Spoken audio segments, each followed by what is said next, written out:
Ngithandaza egameni likaJesu. Baba wethu namandla, Thixo wethu ophilayo, liwa laphakade, Siyabonga sikhona. khona ke Nkosi, Siyabonga uphinde usikhanyise ngezwi Baba lakho. wethu Lona uzokhonza, sikhethelwe nguwe.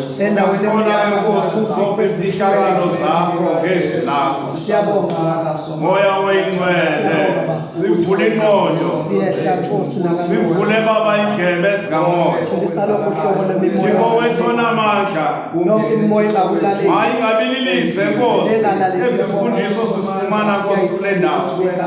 Asingabililise Thixo wethu onamandla, masibe inzuzo, fihle inceku yakho Nkosi. Baba wethu onamandla, sathetha Nkosi ngayo, cacisa Baba ityhila imfihlakalo zakho, fihle Nkosi, philayo Nkosi uxhobisa Thixo wethu onamandla imanaye, moya oyingcwele, yonke imimoya siyamelana nayo egameni likaJesu. Moya emelana Baba nezwi lakho, yayithulisa ngegama lenkosi yethu, igama elinamandla. Baba wethu makwenzeke yakho intando, lawula impilo zethu Nkosi, sohlule Nkosi ngezwi lakho ngegama lenkosi Yesu. Amen. Mangithathe leli thuba nginibonise bazalwane nonke egameni likaKristu Jesu inkosi yethu yasemazulwini. Amen. Amen. Sibonga kakhulu inkosi yaphezulu kuba iphinde isiphe leli thuba ngokumsa wayo. Umoya wami kakhulu sabheke emazulwini bazalwane. Amen. Amen. Siyabonga kakhulu. Haleluya. Ngibulise kakhulu phakathi kwethu babu elder wethu babu Mbedu egameni likaJesu. Ngibulise uma ngibulise kakhulu ubaba wethu baba Manzi Khundisi, ngiyabulisa egameni likaJesu. Bese ngiphinde ngibulisa kakhulu kumama uNgcobo egameni likaJesu Kristu. Amen. Mama bonke abakhona intombi nezinsizwa ake nithi amen. Siyabonga kakhulu bazalwane, singena ke namhlanje kwisihloko sibulise nababu live egameni likaJesu abasibukile. Amen. Nabalalele lemfundiso. Haleluya. Yilo bazalwane, iBhayibheli lithi izwi likaNkulunkulu liyisibane. Niyeva bazalwane? Izwi likaNkulunkulu liyisibane. Yeah. Esikhanyisa endaweni emnyama lithi kuze kuse. Kusho ukuthi isibane siloko esikhanya kuze kugcine kunjani? Kugcine kusile. Kuze kuse ikhwezi liphumele enhlizweni zenu. So lento bazalwane ngamanye amazwi mama ubasi into edala kuze kuse empilweni yomuntu isibane esiyizwi. the more sikhulunywa kuya ngokukhanya. Niyayizwa leyo? Uzwe umuntu ethi bekade kumnyama olalonke kodwa manje sekunjani? Sekuyakhanya. Kuthiwa indodana yolahleko kuthiwa kwathi sekusile. Uyabona yonke into ifuna ukusa. Kwathi sekusile yaqala yabona. Yathi no man bangaka abaqashwa bakababa. Ngoba kule ndawo kuyona sengidla ngishona nezingulube manje. So yakwaqala kwakhanya. Amen. Amen. Oyenomoya wobungoma ku chapter 16 verse 8. Oyenomoya wobungoma lithi iBhayibheli nakuyena kwakhulunywa kwakhisha umoya kwaqala kwakhanya ngoba uma kufakwa izwi liyakhanyisa. Amen. Izwi liyakhulunywa njengembewu ngalenkathi lihluma liya ngokukhanyisa. Ziningi izinto ebesingazazi bazalwane kodwa ngenxa yezwi elikhulunyiwe. Amen. Uthi uJesu nina sengihlambulukile ngezwe ngilikhulume kunini. Amen. Seniyakhanya nina ngezwe ngilikhulume. Uthi ni umuzo wakhiwe entabeni ongasena kusithakala why ngenxa yezwi. Izwi liyaphakamisa umuntu. Izwi liyamkhanyisa umuntu. Izwi lenza umuntu okume ufika abantu abamnyama kukhanye makufika yena. Amen. Lo muntu ugcwele izwi likaNkulunkulu. Amen. Amen. So siyambonga kakhulu uNkulunkulu akuloniza ukuza kwethu bazalwane la. Nokuhlangana kwethu nje kanje every Monday akulonizwe kuNkulunkulu. Amen. Amen. Siyambonga uNkulunkulu kakhulu. Isihloko sethu ke namhlanje bazalwane wabuza omunye baba wathi kusiza ngani ukwazi ngoSathane? Kusiza ngani ukwazi thina sifuna ukwazi ngezulu, sifuna ukwazi uNkulunkulu singenaphi kuSathane thina. Kodwa into engixaka uSathane akayekile inkululeko ukwazi ngabazalwane. Isikhathi nesikhathi uSathane asithola ufuna ukwazi kabanzi ngekholwa. Ikholwa mekwezwa nje kuthiwa khona umuntu ovuthayo eKokstead, uSathane ufuna ukwazi kabanzi. Nyabona? And ama-meetings Sathane awabamba namadimoni akhe uwabamba ngekholwa. Ngeke wabambe ngomuntu osethaveni. Ngeke wabambe ngomuntu vele ongakholwa. Ufuna ukuwabamba ngekholwa. Niyibona? Amen. Yeah. Lithi uhamba like a rolling lion. Uhamba like i-lion ehamba ibhongi bangumsindo. Amen. Amen. Okay. Asifundeni bazalwane lenkosi. Isihloko sethu namhlanje sithi which is the most powerful fallen angel. Noma the most powerful fallen angel akuyena uSathane. Kahle. Amen. Nayi bengayikhuluma ngelanga bonke ayibazali yawachoka mhlambe kuhlale besingene kuyona bazizwa bethuka ukuthi yini lento eshiwoyo sasilwe noSathane all these years kuthiwa akuyena powerful. Amen. Jesus. Ngifisa nosekhaya olalele azi ukuthi uSathane akuyona ngelosi enamandla kakhulu eyingelosini zonke zawo. Amen. Isikhathi esiningi babumbedu uyashaya uSathane uyalwiswa. Ezinye zezinto ezidala into zakho singaphumeleli ziqhubeke zibambeke ngobulwa nomuntu wrong.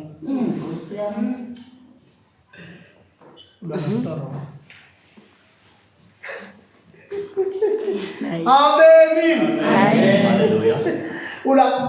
Uyabona bazalwane akeke ngilinganisele nje. Uma uya lapha kwaNgcobo ufika kwaNgcobo esangweni kubhalwe bathi beware of dogs basho njalo laba abalezingane babhalile ukuthi gadi bese wena ubone indlwane igijima indlwane le ukukhokotha kusukela ungangeni nje esangweni mhlawumbe ungene esangweni manje uthubelele uzugcina ukhamukela ngasendlini uyithethe uqedile emdlwaneni vale iqhamuka uma wazi noma ubaba wazi usufike kuyena ngqo lokhu uyena onamandla.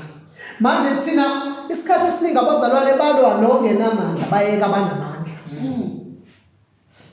Amen. Asibheke ezwini lento. Amen. Kodwa ibambe le ukuthi uSathane is not the most powerful angel among amalokhuza ama-fallen angels. No, he is not. Amen. Okay. Ama-fallen angels maningi khona incwadi engangayifunda kudala nje ngisathanda incwadi engayiye ngathi no incwadi angiyifuni ngizogxila ezwini. Kodwa incwadi engangayifunda amagamaza ama-fallen angel khona oMaloki khona oKhemosh ngizwa bathi sebeshiyilimi Khamosh Kemosh. Jesu babiza abantu. Ngibezwe besho Khemosh serious khona abasebahamba nje emhlabeni ababesho Khamosh. Ngithi yini ukambayazi uKhamosh yini?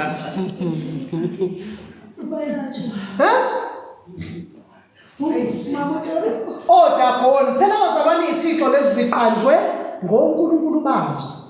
Ngama fallen angels. Those are the names of ama fallen angels. Ingakho kunemfihlo ngisho uqamba ingane yakho. Kunemfihlo uqamba ingane. Ukuthi uyiqamba ngaliphi igama. Ngiyabona obaba abadala mhlawumbe kule age yobaba umbethu nangaphambili bava baqanjwe ngenhlamvu umuntu abanaqanjwe ngenhlamvu. Serious. Uyabona nje uvalethiwe uzinjazi yenyuka uvale ubona inkinga yomuntu. Igama lo amen. Serious. Thwe yimpi yamadoda avezolwa ulandela igama. Amen. Kunemfihlo egameni. Amen. Kunemfihlo okhamoshi ngiyakubezwe lebantu ngithi Jesus. Amen. Kodwa akasiyeke ke bazali. Okay, ngifisa ke niyazi ke bazali ukuthi ke ama fallen angels lawa ungabhala nje abizwa ngama evil spirit or ama familiar spirit. Amanye amagama awo lawo. Alright? Ngenze thuka dideke ngelinye ilanga. Then aphinde futhi kodwa igama elisimple ejwayeleke ngayo demons. Sazi ukuthi amademon. Yes. Amen. Amen. Evil spirits, ama familiar spirit, unclean spirit, phinde kube igama elisimple ama demon. Amen. All right. Sizake manje ke the most powerful fallen angels ukuthi maphi. Singalo silwa nomuntu ongayena. Kufanele simazi yena ungenaphi aphume kuphi. Amen. Asibheke ke bazalwane ngifisa sibheke ngoba sabheka ngale kathi sibheke indaba yama angels kodwa singenanga lapha but sabheka ukuthi uLucifer wayeyiphi angel. Amen. But asibheke ke uGenesis chapter 3 verse number 24 sisheshisa ngoba ngifuna ukusheshe ngidlule kuleyo akuyona engizekuyona. Omunye angibhekele uHezekiel Ezekiel chapter 28 verse number 13 and 14. Omunye angibhekele uIsaiah 14 verse 12. Genesis chapter 3 verse number 24. Omunye angibhekele Ezekiel chapter 28 verse number 13 and 14. Omunye angibhekele Isaiah 14 verse number 12. All right, funda ke kuleko ke lesitholile. Wamxosha uAdamu. uNkulunkulu ngale kathi exosha umuntu emva kwesono. Wamxosha uAdamu qhubeka. Wabeka ngasempumalanga kwensimu yase-Edeni amakherubhi.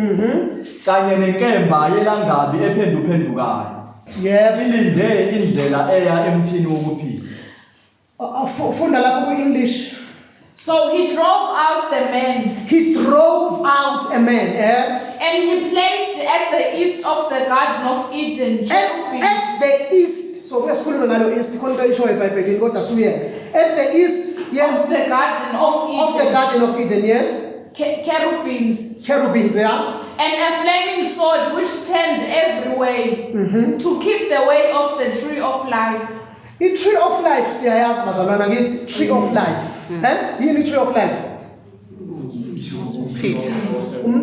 Umthombo wokuphila ngithi. All right. Why kwafunala umuntu angafinyeleli lapho emthombo ukuthi umuntu wayezophila ingunaphakade if efinyelela kuwo. Umthombo wokuphila ke njengamanje uthina be New Testament sithi siphambana ngoba ikhona la sathola khona ukuphila ngoba sasiye kufeni. Kusho ukuthi ke amakherubi ingelosi eziprotector noma ezigada indlela eyisa emthini wobomu. Kusho ukuthi ziprotector isalvation indlela eyisa ekuphileni. Nganitshela ngathi uSathane was one of amakherubi. Wayengena kumakherubi uSathane. Right? Wayeyikherubi uSathane. So njoba yeyikherubi uSathane wayeprotector isalvation. Wathi mesewa waba against salvation. Ngoba wonke umuntu umesewile ukhuluma kabi ngento ekade eyiyona. Nesosha mawufuna ukungena emasosheni, yisosha lizokutshela yonke into ngisho amakhosi. Mangifuna ukuyongena nje lapha kumadindala, ngifuna ukuyoqhekeza lapha ejele, uma uzongitshela yonke into ukuthi esangweni ngena kanje kanje. So noSathane njengoba nibona akafight namanye amabandla. Akabi namanye amacawa angasindiswanga. Ulwa nalabo abathi basindiswe ngoba into ayeyigada indlela eyisa. Kodwa manje wayesemelana naleyo ndlela angikho lapho. You understand? Amen. So ulwa nento ayekade eyigcina. That's number 1. Wayekherubi.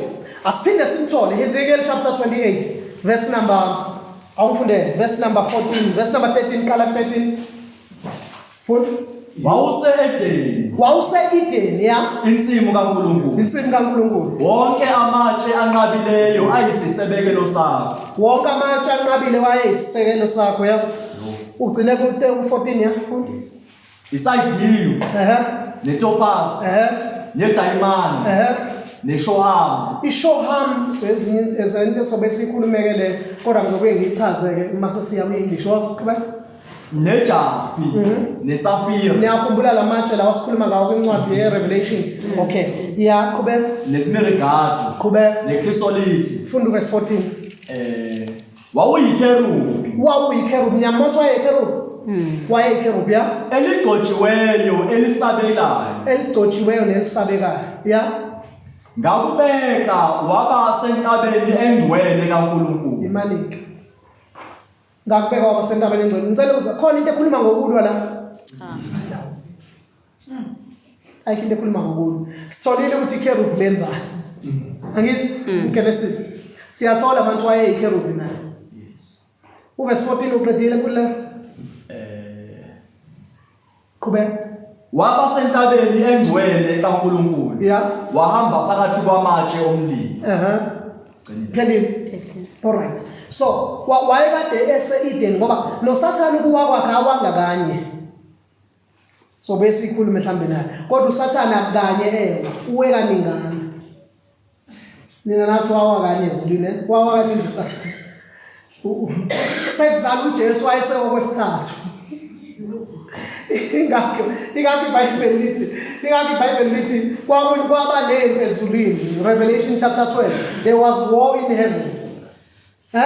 There was war in Makuhlakuzala uJesu, there was also war in heaven. Lithi ke wawa uSathane nengelosi zakhe akazanqoba. Because lapha azangazalwe lapha waxoshwa kulesi ifunda manje. Lithi wawusendaweni kaNkulunkulu waxoshwa. Yabona? Kodwa lapha sithole sezama ukulwa lapha ekuzalweni kaJesu. But asikho lapho besikhulume uwe kaningi kakhulu eBhayibhelini uSathane. Kodwa ngikho lapho ngifuna ukuveza ukuthi akayona most powerful angel. No. Amen. All right. Funda Isaiah 14 verse number 11 and 12. Awufundele. Funda mntana. Ubukhosi bakho sebehliselwe endaweni yabafileyo. Ubukhosi bakho sebehliselwe endaweni yabafileyo, yebo. Umsindo wezingubhu zenu, izimpethu zenekiwe ngaphansi kwakho. uSathane ngamanye amazwi bahleze bephika abafundisi mangibatshela ukuthi waye ikherubhi lisebenza imisebenzi eminingi, but liyena simthola la endleleni yendlela yokuphila, emthini wokuphila. Siphinde simthole futhi kwi-music department. Nikhona iphinde inkululeko lapho ukuthi iphinde leyo ndawo bayizwa abantu. Ubukhosi bakho sebehliselwe endaweni yabafileyo. Kwase kwenzekani? Umsindo wezingubhu zenu. Inani umsindo weyigubhu, igubhu ezani ezokudumisa? Niyayizwa lokho? Igubhu ezokudumisa. Kusho ukuthi wayekhona kwi-music department uSathane. Awufunde la? Thy pomp is brought down to the grave, and the noise of thy viols. Thy viol. Niyayizwa bazalwane? Niyawazi ama-viols? Viols. Okay, yeah, qhubeka. The worm is spread under thee. Okay, funda verse 12. Funda lapho verse 12 mntana. How art thou fallen from heaven, O Lucifer, son of the morning? How art thou cut down to the ground, which didst weaken the nations? Wena wadukisa izizwe zonke. All right. Siyamthola ke manje niyabona, siyamthola ke manje kuyachazwa yonke into ngayo. But angikho lapho bazalwane. Ngifuna nje ukusheshsha sifike la ngokusheshsha. Nikhona abazalwane? Amen. All right. uLucifer ke bazalwane akhona namandla kunama angels. Number 1, number 2. Lezo ke ezinamandla kakhulu kunaye uNkulunkulu akazivumelanga ukuthi zihlale noma kuphi. Wazibamba, wazibinda ngama chains, wazibopha ngoba zazinamandla kakhulu kunoLucifer. Nzwe asikaze ziphinde zikubone ukukhanya kuze kube manje ngoba zinamandla ngaphezulu kwakhe, zi-dangerous. Siza ke evesini. Okay? All right. So ithi ke into ke lana ke kufanele wazi ukuthi udila nobani. Nayi edala usize kulesifundo nani emakhaya. Kufanele uzazi ukuthi udila nobani.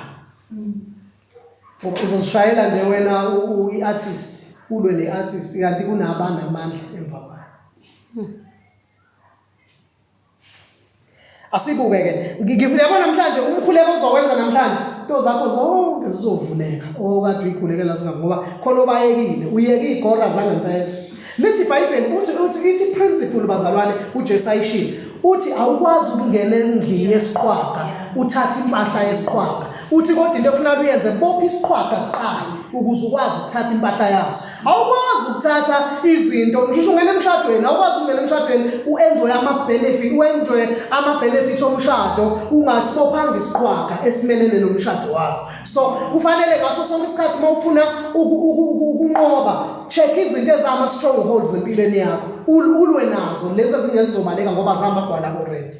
Uma ushaya inja endala imdlwane iyayibalekela ibisayiza kuwena.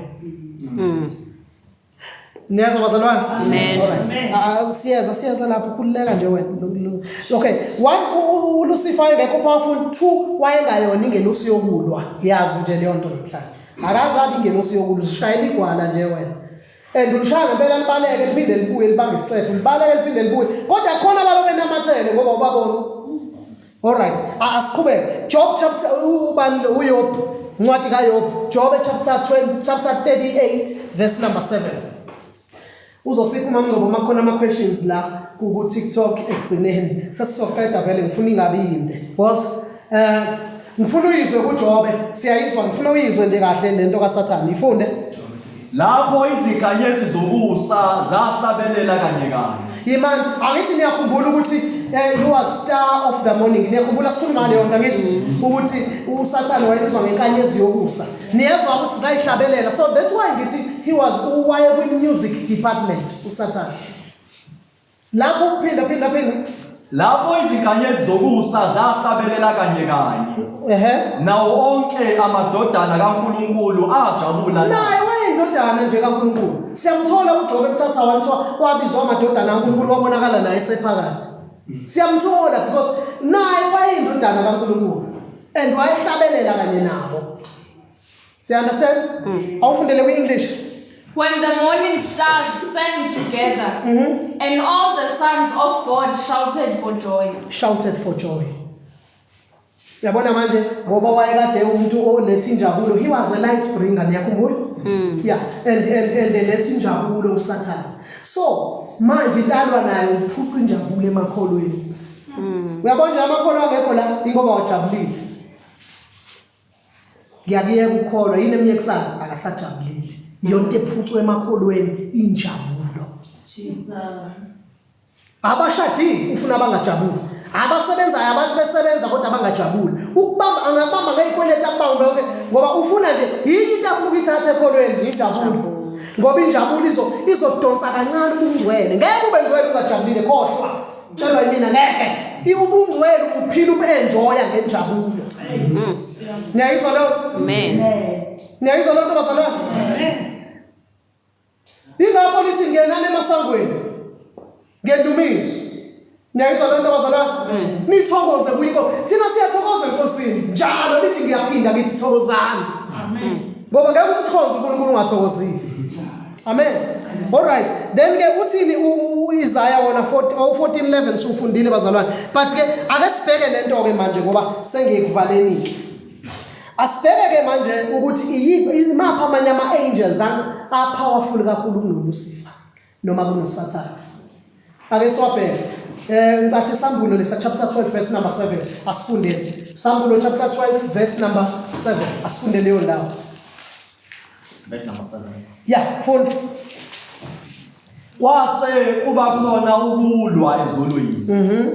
uMikhayeli nezingilosi zakhe belwa noDraco. Belwa ubani uDraco bazalwane? Satan. Good.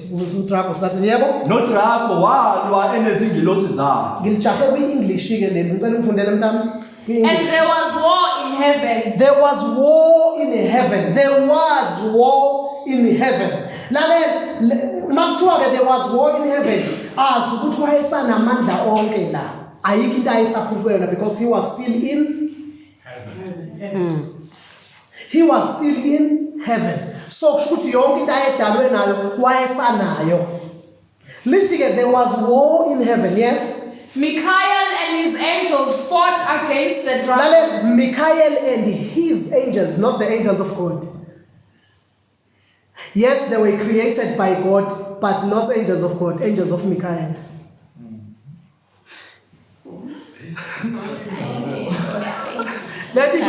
Isho ukuthi ingelosi ezazingaphansi kwaMichael uyena wayezilida. Oh. And Michael and his angels, his department yakhe Okay. ayelide iphethe. That's why it was his. Actually, Michael and God's angel, no. And his, uNkulunkulu wanika yena abe in charge kulama angels. Okay. Lawa.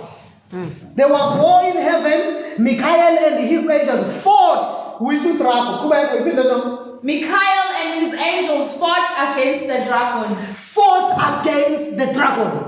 Yabo? And the dragon fought and his angels. Yabona ibhedu bazalwane enzima la. You know now the wire and the work. Michael against the dragon. The angels of Michael and the angels of dragon. But really wakekho wethu uzothungojiwe ngoba ifair fight yilo wayebheko wakhe. Izwa kodwa ngitsini Bible. Qhubeka. And prevailed not. And prevailed not. Abazange banqobe. Nani? And their place. Neither was their place found anymore in heaven. Indawo yabo yangasafunyanwa ezulwini. Kwenzeka? And the great dragon was cast out. That old serpent. Not by God, by Michael. Okay, Imani. How do you challenge? If Michael fought against Dragon, Satan, it means Michael is powerful than Satan. Yeah. Michael wakwazi alisho ukuthi wasiza uNkulunkulu singathathi kanjani alisho nokuthi the presence of God yamsiza no lithi uMichael walwa noDrago walwa back wawi-fair fight but lithi azange azanqobe uMichael uDragon uSatan azange nqobe kwanqoba uMichael le lithi uMichael upowerful kunoSatan uma akwazi ukulwa naye amnqobe lalelani-ke ngimnika isambulo esikhulu sithi uma ke kuthiwa uMichael uyena owarebella against God owavumela uNkulunkulu ngabe sidila noSathane onzima kabi kunoSathane esidila naye. Uma uMichael uyena owaphakamela uNkulunkulu njengoSathane. Uma kuthiwa uSathane enza ngalutho uMichael owaba uSathane ngabe sinoSathane onzima kabi okwazi ukulwa nqobe. Ngabe simabokoboko. Nikhona? Anginiphindele ngiyazi nginganingizwanga. Ningizwile? Awuthi nginiphindele. Ngithi mina lithi iverse mama uJathi. Lithi uMichael. Lithi kwaba nempe ezulwini verse number 7. Kwaba nempe ezulwini. uMichael lisithunywa uMichael walwa noSathane engayedwa nezingelosi zakhe uma zazi ku12 noMichael wayeno12 bese kubuyena noka13 twabana lalela hayi yena yedwa kuthiwa abazange banqobe ngamanye amazwi ngithi mina kunina uma uMichael wakwazi ukulwa noSathane wamnqoba uMichael leyo isho ukuthi upowerful kunoSathane kuze kube namhlanje ngithi futhi okwesibili uma kuthiwa uMichael uyena okwaba uSathane wangabi uSathane ngamamazwi kwa uMichael ovubela uNkulunkulu wathi ngizophakama ngezulwini lento ezashiwo uSathane ngabe sidila noSathane onzima kabi okwazi ukulwa anqobe niyabona akayena powerful khona abapowerful ngaphezulu kwakhe sifuna ukubona abapowerful kabawanaye ngoba kwamanje sikhuluma ngabasala ezulwini oMichael abangonanga sisizokhuluma manje ngalwa nabo aphuma nabo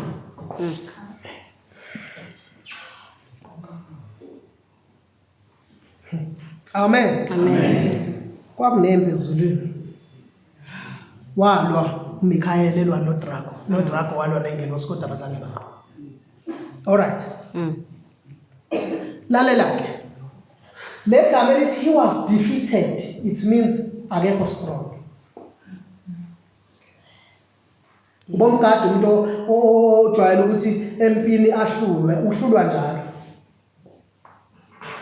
Senza kodwa lapho. Right? Okay, asifunde ke bazalwane. Lalela ke. Lithi ke ku 2 Peter chapter 2 verse number 4. Ngicela ungifundele 2 Peter chapter 2 verse 4. Omnye ngifundele uJude 1 verse number 6. I think ngiwasho kahle lama verse. Ngicela ngifundele lapho. 2 Peter Petro wesibili chapter 2 verse number 4. Ngokuba uma uNkulunkulu engayekanga izingilosi ezolileyo kodwa wazinikela ukuba ziphonswe esihogweni emigodini omnyama La niyazi ukuba zigcinelwe ukwahlulela. iphinde kuleka izwakalami. Ngokuba uma uNkulunkulu engayekanga izingilosi ezolileyo uNkulunkulu akukhulunywa ngaSathane, la khulunywa ngeingelosi, the fallen angels. Uthi uNkulunkulu engaziyekanga lezo ingelosi. Kwanza kanjani kodwa wazinikela ukuba ziphonswe esihogweni. Kodwa wazinikela ukuthi ziphonswe esihogweni yami Emgodini yobumnyama emgodini wobumnyama ukuba zigcinelwe ukwahlulela. Why is it when ukwahlulela? What azigcinwe lezi? Because they are more dangerous. Ngezikwazi ukuhlala nabantu. Zidinga ukubhayindwa ngama-chains, zifakwe endaweni emnyama, ziboshwe zingaboni ngisho ukukhanya because zinzima kakhulu. Uliqedile lo verse kulelo? Ngicela ufundele ku-English. For if God spared not the angels that sinned, Akaziyekelelanga, but cast them down to hell, kusho ukuthi khona amyekelela. Qhubeka kodwa. and delivered them into chains of darkness. Chains of darkness. It means zibanjiwe. Why? Umuntu oboshwa zafaka ama-chain. Umuntu osuke enzima kakhulu. Yes.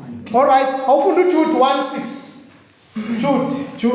Lezi ngilosi ezingagcinanga ubukhosi bazo Ney'ngelosi ezingagcinanga ubukhosi bazo. kodwa zalishiya ikhaya lazo. Kodwa zalishiya ikhaya lazo.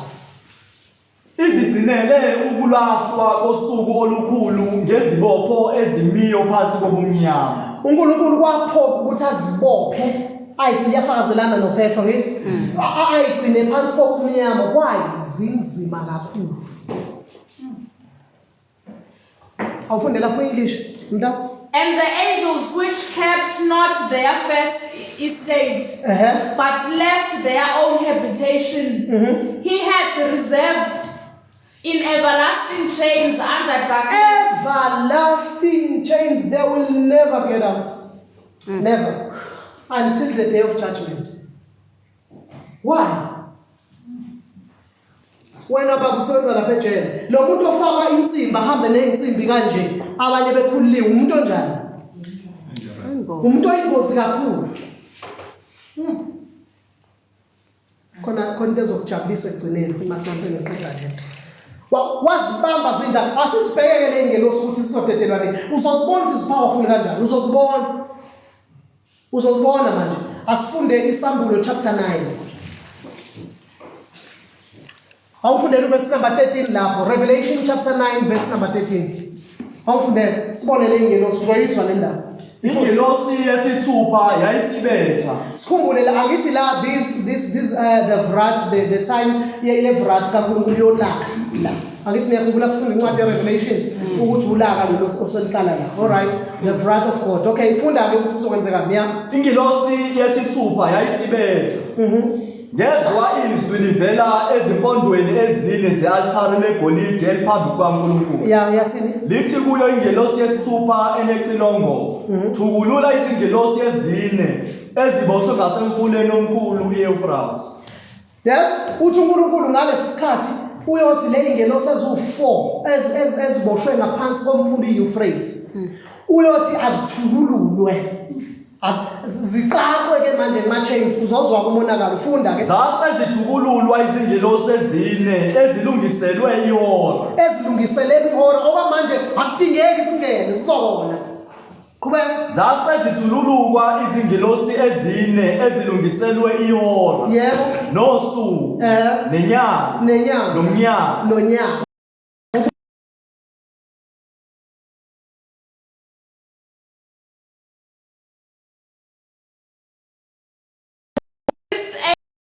sounded, and I heard a voice from the four horns of the golden altar which is before God, Yebo.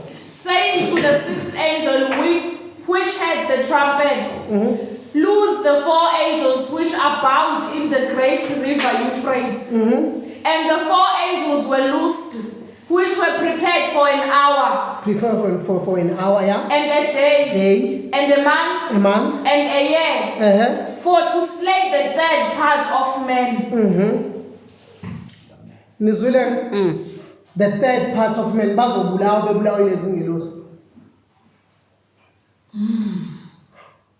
Angikhulumele lese ngiyavala sengiqedile bazana into yami siyaphela. All right, ake sibheke la. Khona into ekuthiwa umthetho wecala. Ake sibuyisele empilweni manje ukuze sizwane kahle. Asesibuyisele empilweni esiphilayo. Khona into ekuthiwa umthetho wenkantolo noma umthetho wecala. Cela ningilalele kahle ke.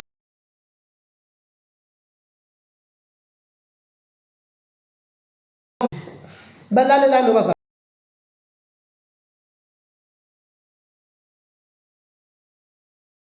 Before umuntu agwetshwe. Okay, sekutholakala ukuthi wonile. But before ugwetshwe. Nilalela? Before ugwetshwe.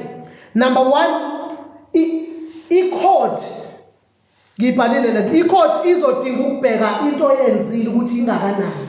Lecala olenzile. Right? Before igwetshwe. Umthetho we-court lo. Number 2, umithola ukuthi okay, nokuthi lento oyenzile ingahlalisa isikhathi esingakanani ejele. Number 2 lo. Right? Umithola ukuthi into oyenzile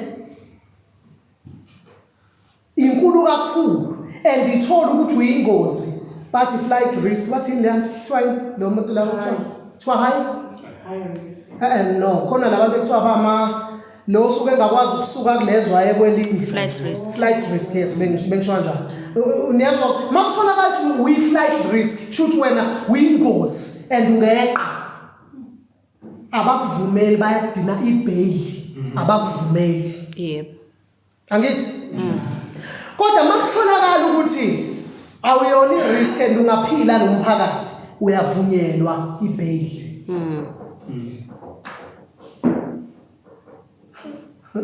Akikuphindele ngiyazizwa sengiyaxela. Lalela.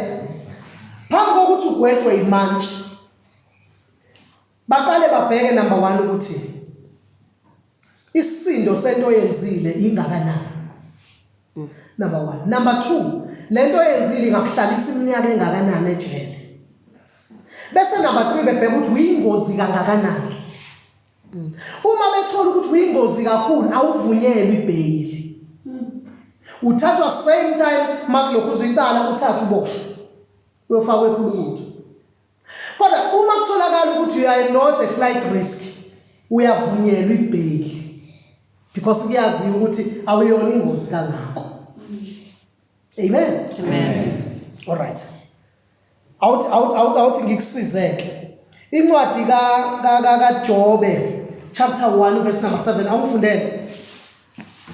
Ngamanye amazwi le ngelosi bazalwane kwa uNkulunkulu wabona ukuthi zingozi kakhulu akazinikanga ibail but uSathane wanikezwa ibail.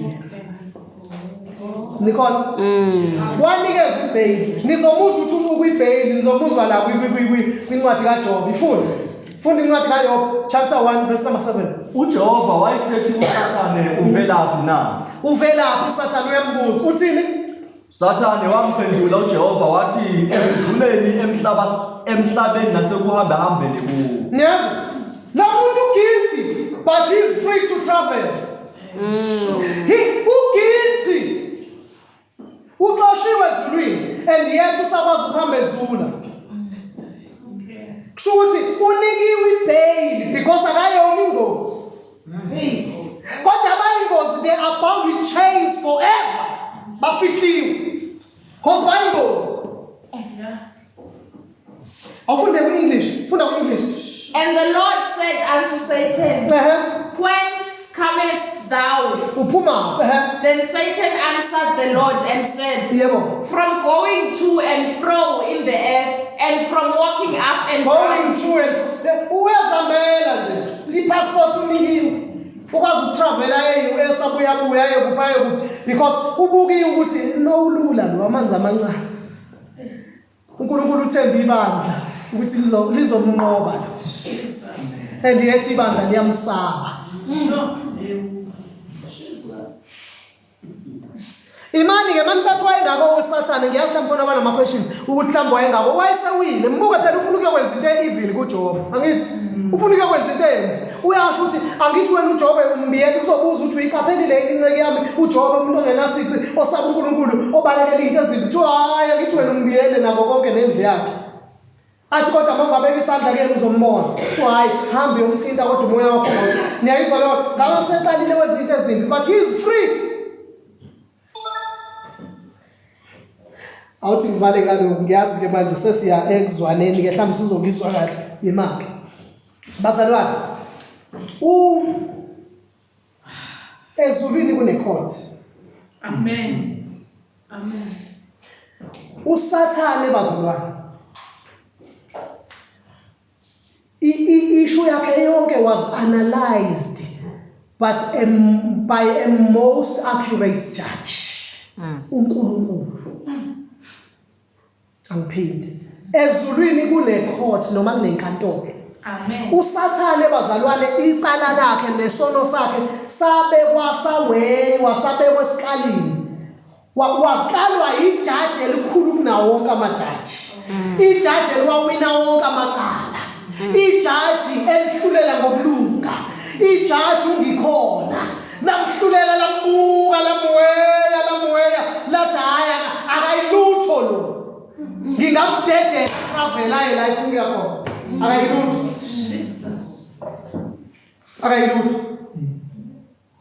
akayilutho lo.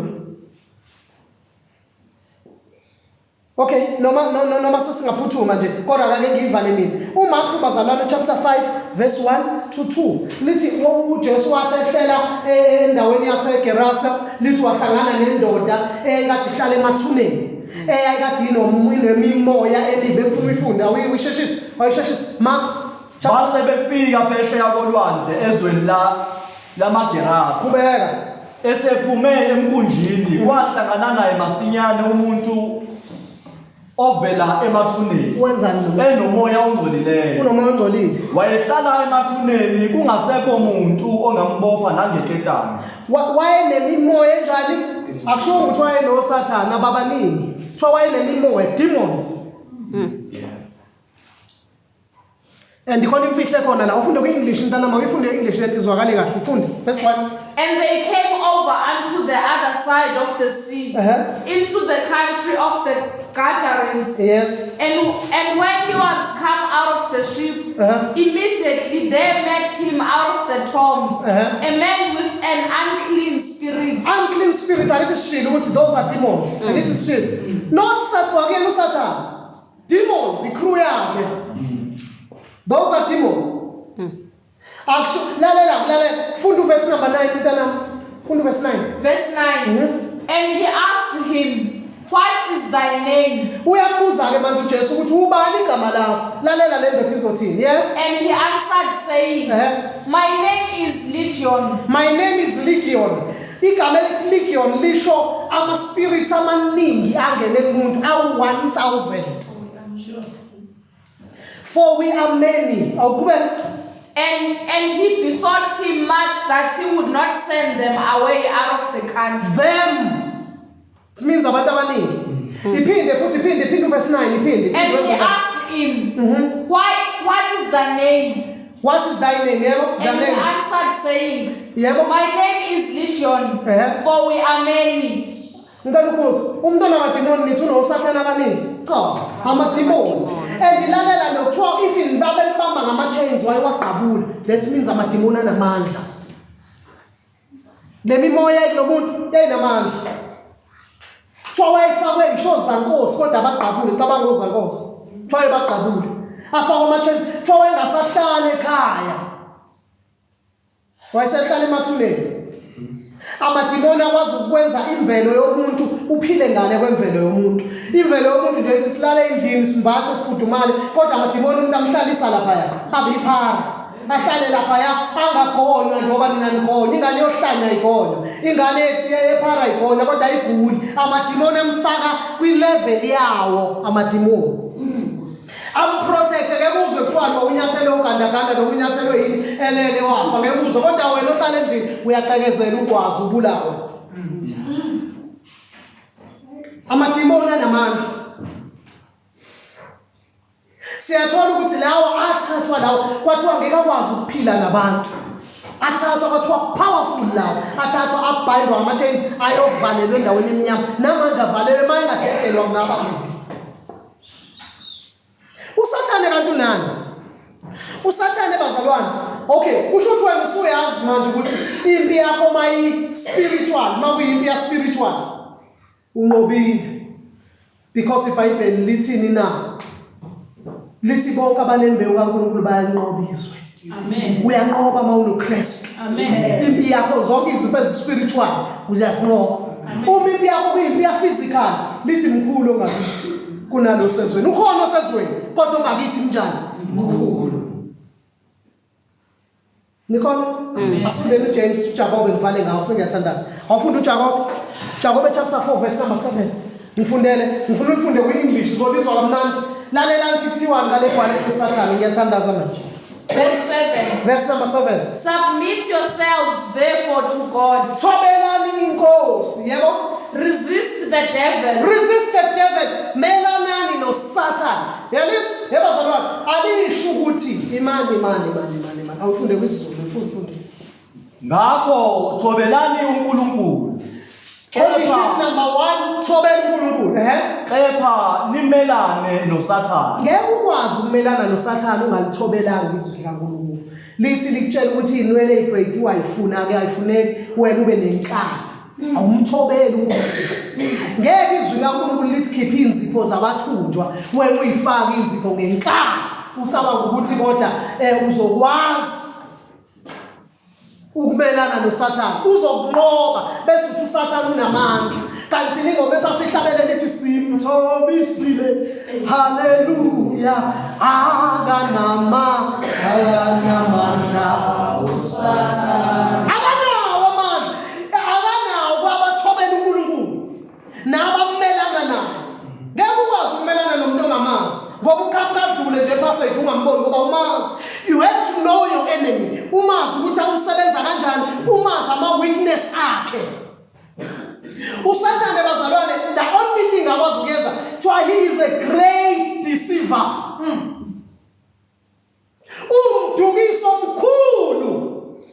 Awuthi ngimfanekisele into kancane ngikhulume nje. Lalela ngoba ibambe leyo verse nami uzovala ngayo. Lalela uSathane mamoba sitayenzayo uyadukisa. Lento ifana nani? Angingayikhuluma ebandleni ngoba ebandleni si-powerful ngokwentando kaNkulunkulu namandla uNkulunkulu asinikeze wona. But babumbedu, ungaqashwa wena ingane namhlanje no-28 years. Iqashe ikuphathe kwi-company. Kudinge uyithobele. Awuyithobeli ngoba ingakuhlula unamandla kunayo ukuthi ikuphethe nje. uSathane unjalo-ke. Umalema lapha ngaphuma kanje yathi vote bani kodwa iqiniso lithi mangayiwe ekulweni baningi abangamhlula kule qembu, kodwa into edala bamthobele ubaphethe ngestrategy. uSathane into agudi kuyona uyastrategize, uyakwazi ukukhohlisa kutshela ukuthi hawe umkhulu noNkulunkulu awuziboni umkhulu umlandele ngale ngathi umlandela akise kudubeni ngoba ugood ekukhulumeni uyiciko, ugood futhi ekudukiseni. Noma zi-powerful, uyazi ukuthi umuntu ohlakaniphile uyakwazi ukunqoba umuntu onamandla. Niyazi lo incwadi yeZagisho njalo ithi umuntu ohlakaniphile uyamhlula umuntu oneyikhwepha. Ngoba umuntu ohlakaniphile nje uphuma la ngaphansi umuntu oneyikhwepha lisalathi nangu uGoliath wayenamandla kodwa wahlulwa encane ingane uDavid. Isho ukuthini le nto babambethu? Isho ukuthi awukwazi ukumelana noSathane uma ungalithobeli izwi likaNkulunkulu. Thobelani uNkulunkulu, nimelane noSathane. Kuthiwa uma nenza njalo uzonibalekela, uzozibalekela yena. Fundi Submit yourselves therefore to God. Submit yourself therefore to God. Yebo. Resist the devil Nimelane noSathane. and he will flee from you. Uzohamba kunini. Ngicela ukubuza wena uSathane usamaka ngaphi kuwena? Awulithobeli uNkulunkulu. You don't submit yourself. Bese umelana naye. Uzobaleka. Abantu abaningi abaphuma emkhathini nade besebenzele nabama devil worshippers ade bebuya kulo mbuso omnyama basho kahle bathi uSathane akayikolwa uyathumela. Usihlalela uSathane relax athuma amadimoni athi ake nambe nembheke ungcolo. Ayena mbheke umcindezelene ebusuku angavuki. Uyathuma because uyigwala. Bapho abantu abazothi mebehlasela belwa benza spiritual warfare bethandaza ebusuku bathi ngiyabopha wonke amadimoni ale ndawo ngoba mawuthi uyabopha yabopheka mawusho njalo yabopheka ngoba ukhuluma nemimoya manje ngika sinosamelana noSathane sinosamelana hayi lo unika ibhayili uyazihambela la isithi kodwa ukunika ibhayili akusho ukuthi use-free luyeza usuku lokugwetshwa usazogwetshwa Jesus. Usazokwetshwa liyeza usuku lokugwetshwa. Inkinga nje yini kuphela ukuthi okwamanje usa-free. Why abe free? Akekho strong. Ungqondo la. Kodwa la akayena ingqondo. uSathane umbulela udadewethu abula kwangododolo uSathane ubulawa amadimoni. Sathane akazabulala igwala alikho nevesi elilodwa lithi uSathane wazi ukubulala uyalwa. Izwa walwa wahluleka ngoba kuyona impi yakhe. Akwazi ukulwa. Lalela ukuthi nalisho ukuthi nilwe noSathane lisho njalo uSathane lisho no lithi lezi nje thobelana uNkulunkulu ngokuthoba nje thobela uNkulunkulu umelane naye ukumelana naye ukusho yonke imisebenzi yokumnyama uyiveze ingakho ama-false prophets ngiwasho ngamagama ngisuke ngimelene nami bazalwane noSathane igeneration le ekhulayo ey'ngane zethu ngeke ibazi ngeke iyazi ama-false prophet uJoba uma sikawasho. Amen. Kuningi ukuduka ngasuka umuntu manje ayokhonza lokhuzaneni eMonti afike lapha ngene ecaweni elenza yonke into ngoba animtshelanga ukuthi ku-wrong. Nolithi asikhuleleni uNkulunkulu uzosiveza. No. uPawuli khona la asho khona wathi uAlexander umkhandi wensimbi wamelana nami kakhulu ngishumayela mkadeni nani. Umbiza ngegama. Aphinda athi uDemas wangishiya ethanda leli lizwe lanamhlanje.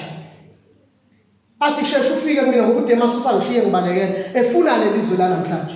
Ngabanye amazwi isho ukuthini lena? Isho ukuthi uSathane sim-expose enjengoba enjani simusho enjengoba enjani.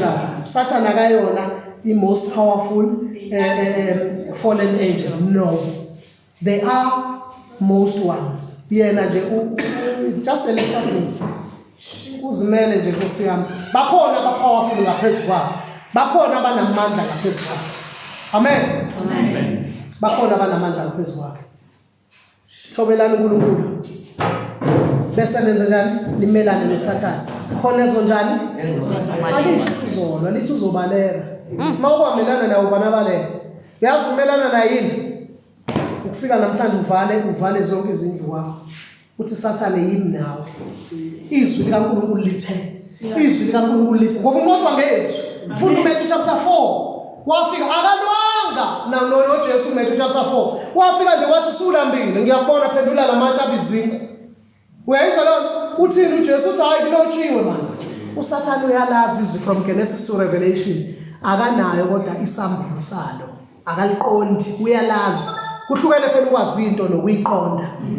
Awuthi ngikutshela nqambe bese ngiyavala. Manje ngeke ukusiza ukwazi ukuthi kunebhasi esuka le eKokstad iya eCape Town njalo ehamba Monday ngo5 ekseni. Ngeke ukusize nokungayazi ukuthi ubathethe igama layo uMalondi leyo bhasi isuka lana i800 rand ke ngeke ukusize ungakazi ungene kuyona uyazi.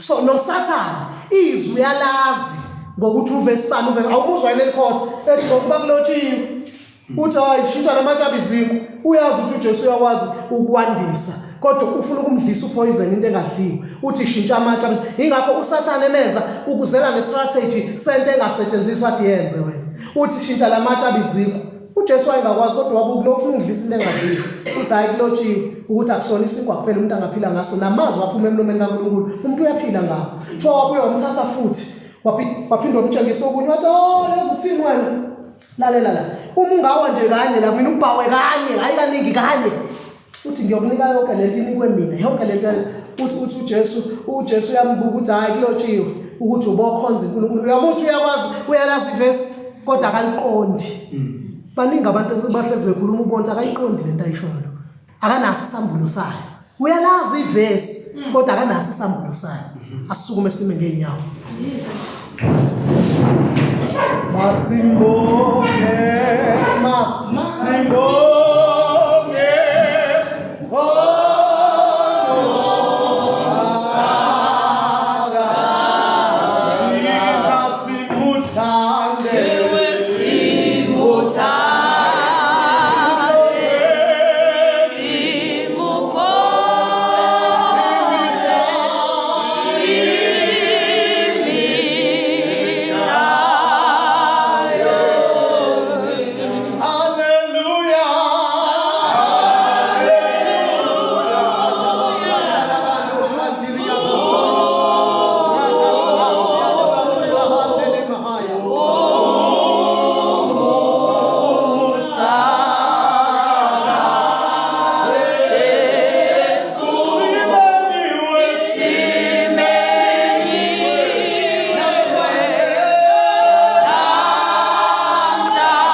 egameni likaJesu phambi kokuthi sithathe imibuzo mayikhona uzothandaza nceke inkosi nali bandla seliyazi namhlanje ukuthi ubani kufanele semwelayo liyazi ukuthi masilo asili nje noSathane kuphela ubhudi strategize ngayo indlela ukuthi ikhona kodwa uyathuma siyazi ukuthi amandla akhe awaphelele la amandla ephelele khona amadimoni namandla kodwa yena akanawo amandla siyathola ukuthi azabanjwa ngama-chains aboshwa namhlanje sesiyazi ngegama likaJesu nceke inkosi ngiyacela uthandaze usho lokungakusho ebandleni sivale namehlo buyele ngalamncindi inkosi amen Baba wethu onamandla Thank you, Jesus.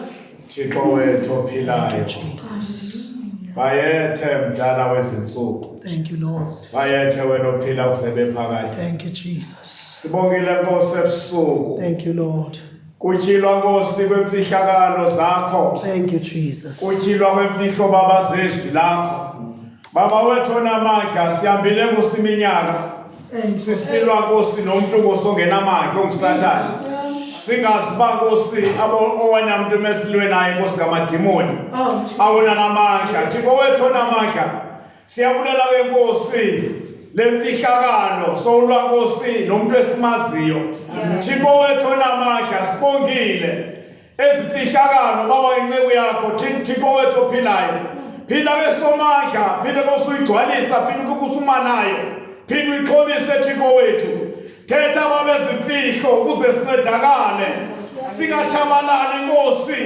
siyabe singenalwazi haleluya oya weyinwele siyabulela ulwazi osinikeza lona sikhulise baba kulo haleluya Thixo wethu onamandla bayingabililise Nkosi ezimfundiso esizifumanayo Nkosi kule ndawo asikabililise ezifihlakalo Nkosi uzikhilayo baba wethu sipheke Nkosi idlebe Nkosi sikamoya masizive siphile ngaphansi siphile ngazo Thixo wethu senze Nkosi izwi lakho silithethe ngegama lenkosi Yesu siyabonga moya ingcwele qhubeka nathi imihla yonke egameni lenkosi Yesu amen Amen.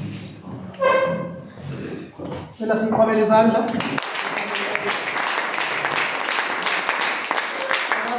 noma ukhona bene-question lapha maye ngekho siyabonga kakhulu inkosi yomsabazane mayinibusise baba manje ngiyacela ngenkosi uze ngala wenza isibusiso bese uvala umama uNgcobo live egameni likaJesu next week futhi Monday sinesifundo futhi amen egameni likaJesu ngiyacela nje uthandaze nje nceke inkosi noma ulapho ngenxa yokuba abantu baningi noma ungathandaza lapho sivalela amehlo sonke ngegama likaJesu Sibongile baba wethu ongcwele sibongile Nkosi uJesu ntambama sibongile Thixo wethu onamandla wonke ukuba khona kwakho kule ndawo siyathandaza ke baba sisazophuma siye emakhaya ngamakhaya uNkulunkulu wethu ongcwele sithandazela i-protection yakho uNkulunkulu wethu ongcwele sifikele endleleni zonke lapho esisobe sihamba khona egameni lika Jesu Kristu inkosi yethu. Baba sesiyaphuma kunye nathi hambe nathi indlela yonke egameni lika Jesu. Umusa nothando nobudlelwano bukaMoya Ongcwele sengathi ngahlala kithi sonke izibuya inkosi yethu Jesu izolanda ibandla layo. Amen.